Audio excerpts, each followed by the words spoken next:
Hey everybody, it's Slide. Welcome back to the channel. Today we're going to dispense with the pleasantries and get right into the issue of Kelly Marie Tran versus the so-called Fandom Menace. Now, I wanted to wait a couple of days before addressing the Kelly Marie Tran issue for the simple fact that, as my loyal subscribers know, I have no interest in being first or being a video factory. I'd rather get it right than be first. I don't do clickbait. And I also wanted to wait for some of the emotional hype to die down around the issue before I gave my honest opinion. First, the way I looked at the issue was I took her for her words in the actual article. Now, some of the bigger YouTube channels went straight to Twitter to complain, oh, it's spin, the media is spinning her essay. Well, whoop-de-fucking-do. How many of us over the age of 5 don't realize that Fox leans right and CNN leans left, that the New York Times leans left and Breitbart leans right? I mean, all that really does is distract from Kelly Marie's message. So the guys that felt like they had to jump out there and explain that, your guilt trip is amazing. You know, trying to deflect because you don't want to be part of the bad Fandom Menace. You don't want to be associated with the assholes. So your guilt forces you to come out with a video to try to tell everybody, oh, this is spin, this is fake news. You're full of shit, and you know who you are. Oh, you claim to be a cynic? Well, the closer you get to these other channels, you're starting to become something else. I know, you know who you are.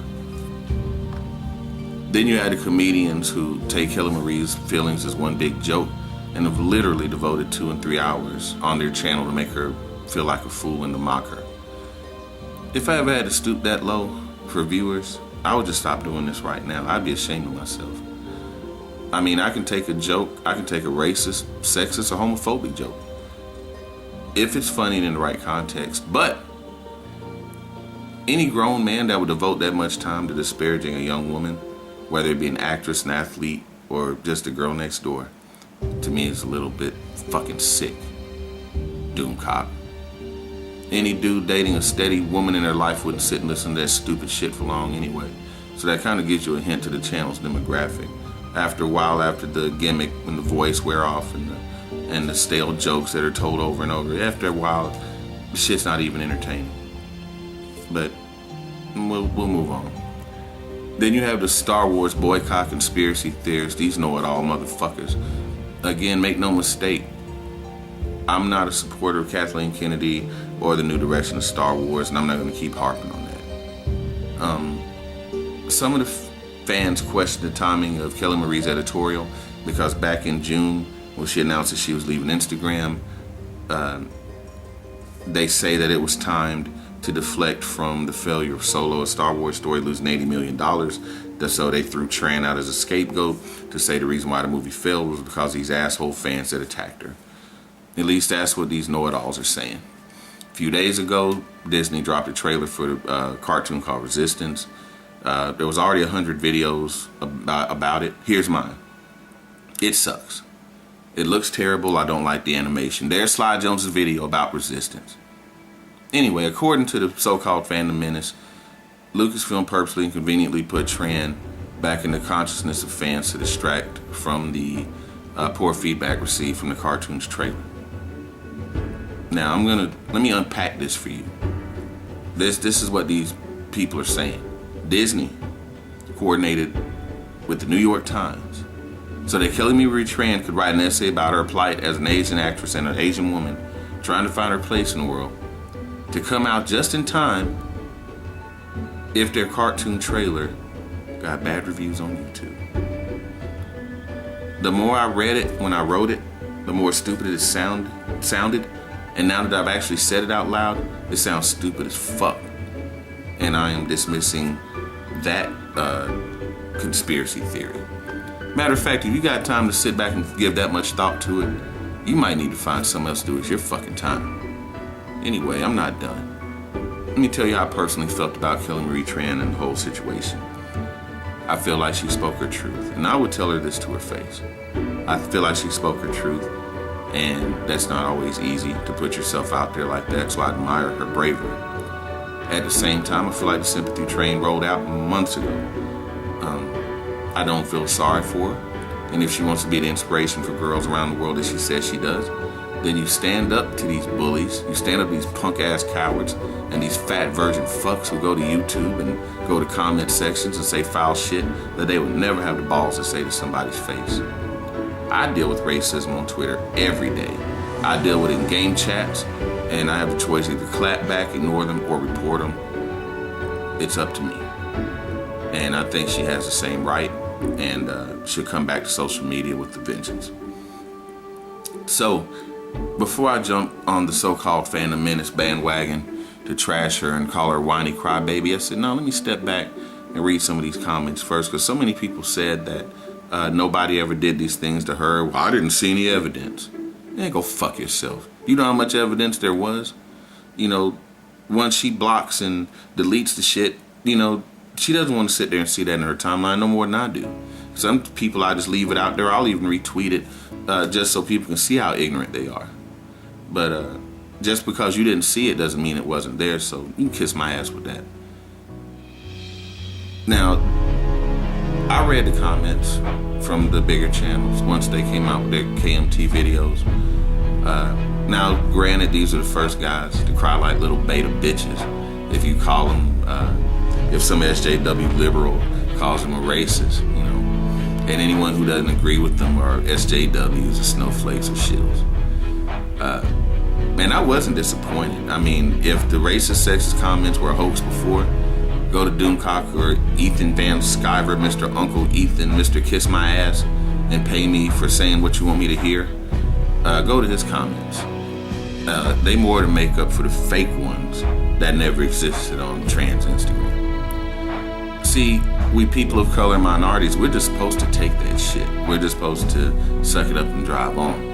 Even though when Jeremy at the quartering got his ass beat, he's showing his guns one day, and then he gets his ass whooped the next.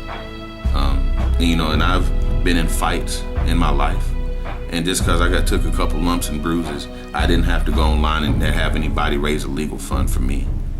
I don't know. I just, in these real streets where there are real alphas, we don't go and take pictures of our bruises and put them online for sympathy. I think that's some pussy shit. You can say what you want to about me. That's some pussy shit. I'm telling you it is.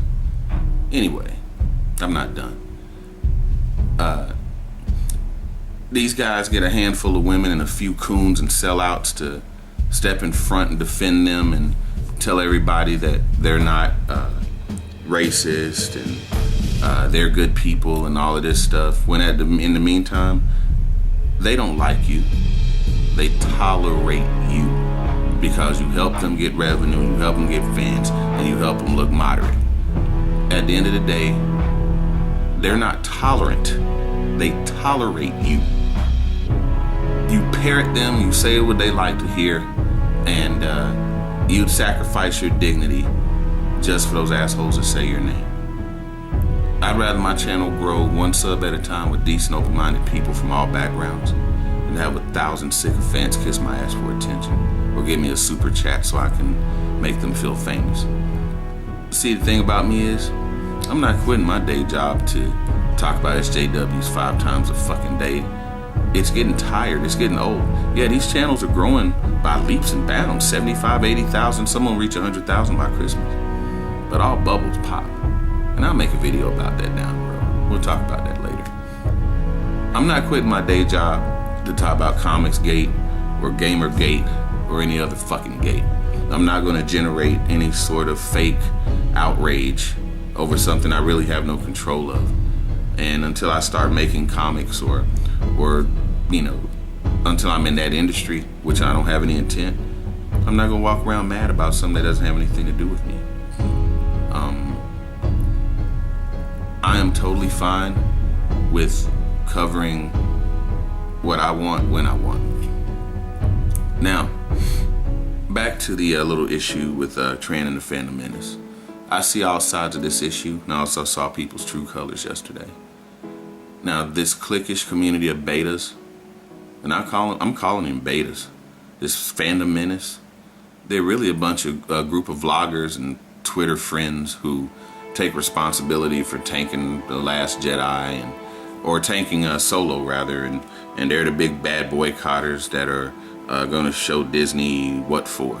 But these pretendo alphas, especially the ones that are 3 or 4 deep on that boring ass 2 or 3 hour show that they do, I can't even sit there and listen to it. It's just a bunch of old fat guys just ranting. It's stupid. Anyway, and you know who they are too. This childish group of betas who claim to be alphas in real life, who couldn't walk to the driveway without running out of breath. Once their little cynicism and sarcasm are worn off, there's absolutely no substance. They even came at me on Twitter with all their friends tagged like 8 or 9 deep, some trick named Jen Urso, and they were just gonna come give me a piece of their mind with their little coon friend leading the way. And like I say, go to my Twitter and you can see it for yourself. I posted a meme.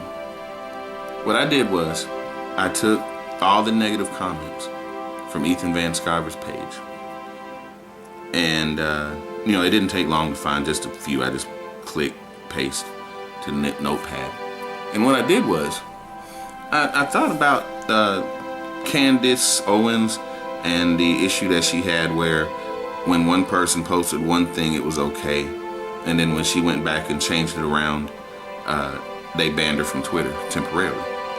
Well, I took a page out of her book, and I took all the bad things that were said about Kelly Marie Tran, and I put them on top of a picture of a white girl with the mindset they're going to come to the defense of their lily white princess more than they are Kelly Marie Tran. Let me put this little white girl in this picture and see what kind of reaction I get. And boy, did I get one. I got called a pervert, and I got called everything but a child of God. And by the time the back and forths were finally over, I didn't lose any Twitter followers. Well, I lost a few followers. And I blocked a few people who I felt like were agents or didn't have my best interest in mind. And, I still had the same amount of followers on Twitter, still had the same amount of subs, and the world didn't come to an end. Oh, you can't play with us, you can't be in our boycott crew. Here's Slide's final take on all of this. You got to be the individual you want to be and the leader you want to be in life. If you want to be a follower and be dictated to and feel like you're marching to the beat of somebody's drum, or you gotta grovel at their feet so that they can know that you exist, I think it's kind of lame. These guys have a little bit of power now. Like I say, these channels are growing to 70, 80, 90,000. But just like the stock market, just like the housing market, just like any other thing, after the Kathleen Kennedy stuff is over, they're not going to have that to talk about anymore. They're not going to have to bitch about SJWs anymore. These one-trick ponies, these channels, these ones that are copying off each other, now they want to kind of combine. They all have pretty much the same subs. And, popularity and trends are fickle, bitch. And when these people start grazing on other pastures, you're going to have to go back to your day job, buddy. You're not going to be able to keep gaslighting. You're not going to be able to keep inciting shit, hyping up the Pepes with your borderline racism and your borderline shit. Say just enough to hype them up, but so that you don't lose your so-called monetization. I don't represent you. I don't need you to build my brand or my channel. I'm looking for, I don't care if you're a Trump voter. I don't care if you're a Democrat. I don't care if you're liberal. I don't care if you're conservative. You can come to my channel anytime and chop it up. We can have fun. We can talk about music, games, movies. We can talk about, one of my favorite topics is astronomy. I don't miss lunar eclipse or solar eclipse. I don't miss a meteor shower. I don't miss certain conjunctions that happen. As long as I keep up with my astronomy, I go out and I witness those things. I think they're beautiful. If you love astronomy, follow my channel. I have a strawberry garden. We planted 3 runners. I have 27 plants from the 3 runners. You know what? I'm going to show you that. When Ace Combat comes out, I'm going to make some mean-ass gaming videos with my 60 frames per second on my monster of a gaming tower. So, to the Fandom Menace, to the people that feel like you have to be in their clique to play their game, to all of those that are clinging to that money that comes from the trolls and the assholes and the people that make the fandom stink, to those that are complicit in the negativity, I've come to the conclusion there's only one solution. You go your way, I'll go mine. Stop pretending things are fine. You go your way, I'll go mine.